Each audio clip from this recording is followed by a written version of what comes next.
Morning everyone, তোমরা সবাই কেমন আছো? আই হোপ তোমরা সবাই খুব ভালো আছো। আমার নতুন একটা ব্লগে তোমাদের সবাইকে জানাই অনেক অনেক ওয়েলকাম। তো বন্ধুরা, এখন ঘড়িতে বাজে এই 4:08 মতন। আজকে না ঘুম থেকে অনেকটাই লেট করে উঠেছি। কি বলতো, কালকে রাতে না এত পরিমাণে গরম লাগছিল যে রাতে একটু ঘুমাতে পারিনি। আর কি বলতো, সকালবেলার দিকে না একটু ঘুমিয়ে পড়েছিলাম। আর রাতেবেলা না বেশি একটা এসিটাও চালাতে পারি না ছেলের জন্য। ছেলে যেহেতু এখনও ছোট, তো কি বলতো, একটু একটু করে এসিটা চালিয়ে ঘরটা ঠান্ডা করে আবার বন্ধ করে দিই। তো এরকম করতে করতে না রাতেবেলা আমি একটু ঘুমাতে পারিনি। তো সকালবেলা উঠতে একটু দেরি হয়ে গেছে। আর কি বলতো, সব দিন তো একই যায় না। তো উঠে সকালবেলা ছেলেকে ব্রাশ করিয়ে ছেলেকে কিন্তু খাইয়ে দিয়েছি। তারপরে এখন আমার সংসারের কাজে লেগে পড়েছি। আজকে যেহেতু বৃহস্পতিবার, তো আমি পুজো না দেওয়া পর্যন্ত সকালবেলা কিছু খাবো না।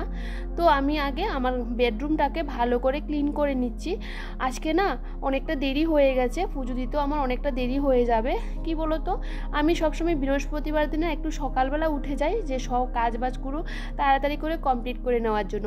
আজকে না ঘুমিয়েছি না, বুঝতেই পারিনি।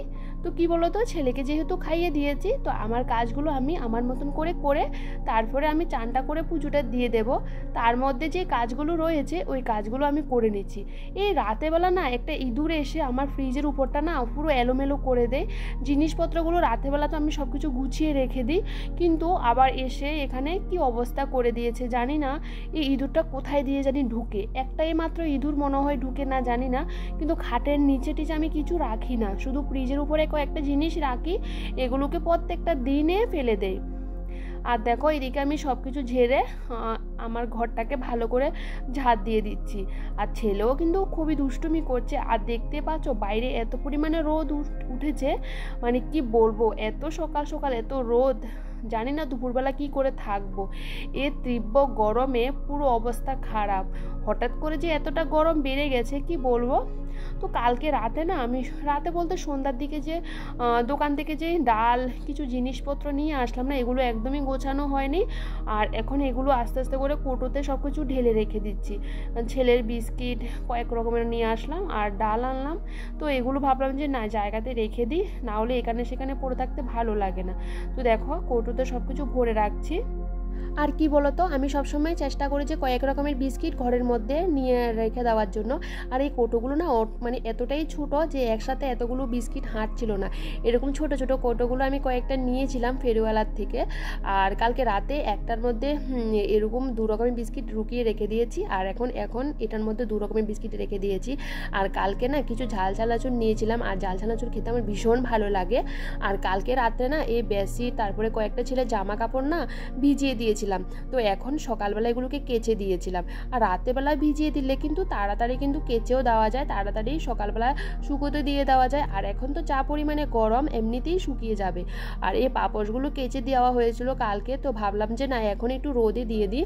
তো কি বলতো, একদম ধুতে ধুতে না অনেকটা বিকাল হয়ে গেছিলো আর কি। তো ভাবলাম যে একটু রোদে দিই ভালো করে। আর ওইখান থেকে এসে আমার ঘরটা মোছা হয়ে গেছে, এখন রান্নাঘরে চলে আসলাম। তো রান্নাঘরটা ভালো করে মুছে নিচ্ছি। কি বলতো বন্ধুরা, একটু দেরি করে ঘুম থেকে উঠলে কিছু আসে যায় না। একটু বুদ্ধি খাটিয়ে যদি সময়ের মধ্যে যদি কাজগুলো করে নেওয়া যায়, তাহলে কিন্তু দেরি করে উঠলেও কোনো ক্ষতি নেই। আর সবসময় তো আমরা তাড়াতাড়ি উঠতেও পারবো না, না শরীরের দিকেও দেখতে হয়। আর কি বলতো, আমি না সবসময় চেষ্টা করি যে আমার কাজগুলোকে পরিপাটি করে একটু গুছিয়ে করার, স্টেপ বাই স্টেপ করার চেষ্টা করি। তো ছোট বাচ্চাকে নিয়েও আমি কিন্তু সব কিছু গুছিয়ে করার চেষ্টা করি, সবসময় করেও যাচ্ছি। কি বলতো, আগে ছেলেকে ঘুম থেকে উঠে ওকে ব্রাশ করিয়ে খাইয়ে দিয়েছি, তো ও কিন্তু আমাকে এখন আর বিরক্তিকর করছে না। তো সকালবেলা ছেলেকে বেশি একটা কিছু খাওয়াইনি, একটু সেরেলাক খাওয়ালাম আর একটু বিস্কিট খাওয়ালাম। তো ও আর জল খেয়েছে, তো তেমন বেশি কিছু খায়নি। তো সেই জন্য আমার না ওকে ভারী কিছু খাওয়াতে হবে, কারণ এ এখন 1.5 বছর হয়ে গেছে। তো ছেলেকে তো শুধু এমনিতে এটা সেরেলাক আর বিস্কিট খাওয়ালে হয় না, কিন্তু সকালবেলা যেটুকু খাইয়েছি ও 1 ঘন্টার মতন থাকতে পারবে। আর এদিকে চানটা করে পুজো দেওয়ার জন্য গাছ থেকে ফুল পেড়ে নিচ্ছি। গাছে না অনেকগুলো ফুল হয়েছে, আর আমার গাছে প্রত্যেকটা দিন অনেক অনেক ফুল ফুটে। তো আমার যেহেতু লক্ষ্মী মাকেই পুজো দিই, আমার কোনো আর ঠাকুর নেই, এখনও বসায়নি। ঠাকুরের আশীর্বাদে আস্তে আস্তে সবই করব। তো আমি সকালবেলায় এই দেখো ফুল উঠাই না, কারণ যেহেতু আমার বাড়ির ভিতরে ফুল গাছ থাকে, তা আমি চানটা করে তারপরে পুজো দেওয়ার জন্য ফুলটা উঠাই। সকালবেলা আমাকে আর উঠাতে হয় না। কষ্ট করে আর কি। আর দেখো এদিকে আমার আজকে যেহেতু লক্ষ্মীবার, তো বৃহস্পতিবার, তো এখন আমি ঘরটা বসিয়ে দিচ্ছি আর লক্ষ্মী মা চারপাশে ফুল দিয়ে একদম সাজিয়ে দিয়েছি। তো চলো এদিকে আমি পুজোটা ঝটাপট করে দিয়ে দিই।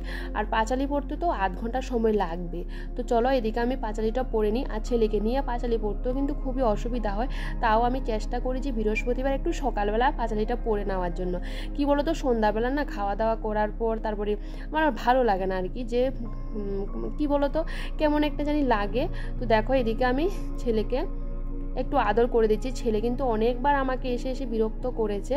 তো যাই হোক, আমার কিন্তু পুজো দেওয়া সবই হয়ে গেছে।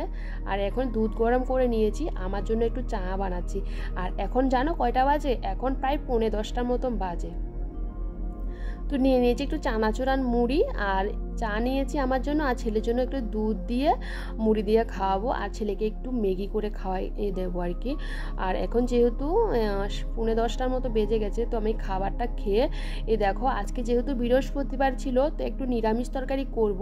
আর কি বলো তো, পুরুষ মানুষের থাকলে তাহলে অনেক কিছু রান্নাবান্না করতে হয়। যেহেতু আমি একা সংসারে, তো এমন কিছু আমাকে আর রান্না করতে হয় না, আমার জন্য যেটা সেটা হলে হয়ে যায়। তো দেখতে পাচ্ছ আমার সাথে কিন্তু ছেলেও চলে গেছে। তো ভাবলাম যে লাউ ডগা দিয়ে আজকে নিরামিষ তরকারি করব আলু দিয়ে, আর ছেলের জন্য তো রান্না করতে হবে আলাদা করে। তো চলো রান্নাটাও ঝটাপট করে নিই। আর এদিকে আমি লাউ ডাঁটা কাটতে বসে গেছি। আর দেখতে পাচ্ছ ছেলে এখানে খুবই দুষ্টুমি করছে, তো ছেলেকে এভাবে নিয়ে আমাকে কাজগুলো করতে হয়। তো চলো এদিকে আমার ডাঁটাটা কাটা হয়ে গেছে, তো ডাঁটা দিয়ে আলু দিয়ে করব, আর একটু ডালের বড়া করব, আর ডাল করব আলু ভাজি। তো চলো এদিকে প্রেসার কুকারে বসিয়ে দিয়েছি আলু সেদ্ধ। আর এখানে দেখো আমার কিন্তু অল্প একটু ডালও হয়ে গেছে, আর একটা আলু ভাজি করেছি ছেলের জন্য। এদিকে কিন্তু ডাঁটাটা কাটতে বসানোর আগে আমি কিন্তু ডালটা বসিয়ে দিয়েছি। তো ডালটা ফুটতে ফুটতে আমার ডাঁটা কাটাও হয়ে গেছে। আর দেখো একটু ডালের বড়া করে নিচ্ছি, ছেলেকে একটু দেবো আর আমি একটু খাবো। তো চলো রান্নাটা করে নিই ঝটাপট করে। কি বলো তো, একটু বুদ্ধি কাটিয়ে করলে না তাড়াতাড়ি কিন্তু সবই করা যায়। তো আমি সবসময় চেষ্টা করি যে একটু দেরি হয়ে গেলেও কিন্তু আমার হাতের কাছে যে কাজটা আগে ডালটা বসিয়ে আমি কিন্তু সবজিটা কেটে নিয়েছি। তো চলো এদিকে আমার ডালের বড়াটাও হয়ে যাচ্ছে। তো ডালের বড়া আজকে শুধু ভাজিয়ে করব, কারণ অন্য কিছু করব না। আর দেখো আলুটা সেদ্ধ দিয়ে দিয়েছিলাম, তো সেহেতু কিন্তু আলুটা সেদ্ধ হয়ে গেছে। তো আলু সেদ্ধ দিয়ে ডাঁটা দিয়ে করতে কিন্তু বেশিক্ষণ টাইমও লাগে না। আর লাউর ডাঁটা কিন্তু বেশি সেদ্ধ করলে কিন্তু টক টক লাগে আর কি। তো আমি সবসময় আলুর সাথে যে ডাঁটাটা রান্না করি, ওটা কিন্তু আলুটাকে সেদ্ধ করে নিই। আর এখানে প্রেসার কুকারে একটু ভাত বসিয়ে দিচ্ছি, ভাতটা বসিয়ে তারপরে বাকি কাজটা করে নেব। কারণ আমি সবসময় চেষ্টা করি যে রান্না হতে হতে কিন্তু রান্নাঘরটাকে একটু গুছিয়ে নেওয়ার জন্য। কি বলো তো, একটা কাজ নিয়ে তো বসে থাকলে হবে না। তো সবসময় আমি চেষ্টা করি যে রান্না করে, তো রান্না তো হয়ে গেছে মোটামুটি, তো কোটোগুলোর আর দরকার নেই, কোটোগুলোকে জায়গাতে ঢুকিয়ে রেখে দিই। আর এই জায়গাটাকেও আমি গুছিয়ে রেখে দিচ্ছি। আর এই জায়গাটা সবসময় আমি রান্না করতে গেলে না আমার সব কিছু এলোমেলো হয়ে যায়, কারণ রান্না করতে এটার দরকার হয় ওটার দরকার হয়। তো আমার যখন রান্না করা হয়ে যায় তখন আমি কিন্তু আবার সুন্দর করে গুছিয়ে নিই। আর আমি যখন রান্না করতে বসি সব জিনিস নিয়ে আমি কিন্তু বসি। জানি না কেন তোমরা কি এরকম কেউ করো? রান্না করতে কিন্তু সব কিছু এলোমেলো করে রেখে দাও, তারপরে রান্না করার পর আমি সব কিছু কিন্তু আবার সুন্দর করে গুছিয়ে একদম পরিপাটি করে রেখে দিই। আর কেউ যদি এরকম সময় যদি আসে আমার রান্না করার সময়, তখন অবস্থা খারাপ হয়ে যাবে। কি বলো তো, আমি যখন রান্না করি না, আমার ছেলে এসে এটা নিয়ে দুষ্টামি করে, ওটা নিয়ে দুষ্টামি করে। তো ছেলের সাথে এরকম করতে করতে না আমি সত্যি পাগলই হয়ে যাই। তো কি আর করব। আর আমার যেহেতু রান্নাঘরটা টিনের ঘর, অসম্ভব গরম, তা আমি চেষ্টা করি যে তাড়াতাড়ি করে রান্নাটা কমপ্লিট করে নেওয়ার জন্য। এই দেখো ডাটা রান্না হয়ে গেছে, এখানে বাসনগুলো রেখে দিয়েছি। তো গ্যাসটা মুছে, তো গ্যাসটাকে ভালো করে ঢেকে রেখে দেবো। আর কি বলতো, আমার রান্না বান্না হয়ে গেছে, এখন আমি বাসনপত্রগুলো ধুয়ে জায়গাতে রেখে দিয়ে, আর দেখো এগুলো যে সকালবেলা কেচে দিয়েছিলাম, এগুলো কিন্তু অনেকক্ষণ আগেই শুকিয়ে গেছে। তো ভাবলাম যে এগুলোকে সুন্দর করে গুছিয়ে রেখে দিই। আর দেখো কিন্তু আমার কিন্তু এখন বেশিক্ষণ টাইমও লাগেনি, এখন ওই তো 12:30 মতো বাজছে। আর দেখো আমার রান্না হয়ে গেছে। তো এখন ছেলেকে চান করিয়ে খাইয়ে দেবো, তারপরে আমি আমার মতন করে সময়টা কাটাতে পারবো। তো চলো এদিকে আমি বেডশিটটা কিন্তু জায়গাতে রেখে দিয়েছি। তো বন্ধুরা, সবসময় আমি চেষ্টা করি যে একটু বুদ্ধি খাটিয়ে সংসারের কাজগুলোকে করার জন্য, কারণ সবসময় যদি সংসারের কাজ নিয়ে পড়ে থাকি তাহলে তো হয় না। একটা সময় করে একটা সুন্দরভাবে কাজগুলো যদি করে নিতে পারি তাহলে কিন্তু আমাদের কোনো অসুবিধাই হয় না। তো সকাল সকালবেলা তো ঘরটা ঝাড় দিয়েছিলাম, তো এখন রান্নাবান্না সব কিছু হয়ে গেছে, তো পাপোশগুলো এনে এখানে দিয়ে দিচ্ছি। আর কি বলতো, সকালবেলা যে কাজবাজগুলো করেছি আর দুপুরবেলা যদি আবার ঘরটা ঝাড় না দিই সব কিছু গুছিয়ে ভালো লাগে না। আর দেখো এই বিছানাটাকে ছেলে একদম এলোমেলো করে নিয়েছে, কিছু করার নেই, ছেলেকে এখানে মোবাইলটা দিয়ে বসিয়ে রেখেছিলাম। আর কি বলতো, ছোটো বাচ্চা থাকলে না একটু এলোমেলো করে, কিন্তু আমরা তো আবার গুছিয়ে নেব, তাই না? তো ছেলে খেলা করার পর এখন আমি ছেলেকে চান করাবো, তো চান করার আগে এই ঘরটাকে একটু আবার বেডটাকে ক্লিন করে নিচ্ছি। আর এটাকে এখন ভালো করে ঝাড় দিয়ে দিচ্ছি, ঝাড় দিয়ে এটাকে টান টান করে গুছিয়ে রেখে দেবো। আর আমার না বিছানাপত্র একটু টান টান না থাকলে না একটু ভালো লাগে না। তো চলো, এদিকে আমার বিছানাপত্রগুলোকে গোছানো হয়ে গেছে। আর আলনাটা আমাকে গোছাতে হয় না, কারণ আলনা এলোমেলো করার মতো কেউ নেই, কারণ তোমার তো দাদাভাইও নেই। আর আমার ছেলে তো এসব আলনা টালনা নিয়ে টানাটানি একদমই করে না। আর ও শুধু কি করবে, আমি যখন ঝাড় দেবো ও ঝাড়ু নিয়ে টানাটানি করবে, দেখতে পাচ্ছ ঝাড়ু নিয়ে ও দুষ্টুমি করছে। আমার ছেলে না সবসময় এই দুটো জিনিস নিয়ে আমার সাথে খুবই কি বলবো কান্নাকাটি করে। একটা হলো ঝাড়ু দেওয়ার সময়, আর একটা হলো কি বলতো রান্না করার সময়। রান্না করার সময় তো আমার ছেলে যে এতটা দুষ্টুমি করে কি বলবো, যেটা দেখে সেটাই নিয়ে টানাটানি করে, কিছু করার নেই। এভাবে কিন্তু আমার বাচ্চাকে নিয়ে রান্না থেকে সংসারের প্রতিটা কাজ, বাইরের কাজ, ঘরের কাজ সবই কিন্তু আমি করি। কি বলতো, একের সময় না নিজেকে খুবই অসহায় মনে হয়। বিশ্বাস করো যে কি বলতো, মনে হয় যে আমার বাচ্চাকে যদি কেউ যদি রাখতো আধ ঘন্টা 1 ঘন্টা তাহলে কত না ভালো হতো বলতো। কারণ বাচ্চাকে নিয়ে যারা আমাদের মতো আছো একদমই একা, তারা কিন্তু বুঝে যে কতটা কষ্ট।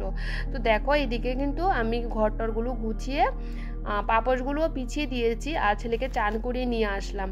আর এতটা গরম লাগছিল বন্ধুরা, বিশ্বাস করো আমার মনে হচ্ছে আমি আরেকবার চান করি, কিন্তু এখন আর চান করব না। একবারে সন্ধ্যার সময়, সন্ধ্যাবাতি দেওয়ার সময়ে একবারে চান করে নেব, না হলে না গরমকাল আসলো না 2বার চানই করতে হয়।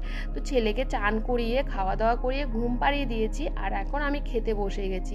এ তো 1টা মতো বাজে, তো ভাবলাম যে খেয়ে নিই। কারণ কি বলতো, আমার ছেলে না ঘুমটা ভীষণই পাতলা, ওকে ঘুম পাড়িয়ে আমি ঘরটাকে একটু পরিষ্কার করে আমি কিন্তু খেতে বসে গেছি। তো চলো আমি খাওয়া দাওয়াটা করে নিই। আর আজকে যেহেতু বৃহস্পতিবার, আজকে নর্মালি খাওয়া দাওয়া। তো চলো এদিকে খাবারটা খেয়ে আমি একটু রেস্ট করব, বলতে বাইরে একটু কাজও আছে, আর আমি নিজেও একটু রেস্ট হবো, ভিডিও এডিটিং করব।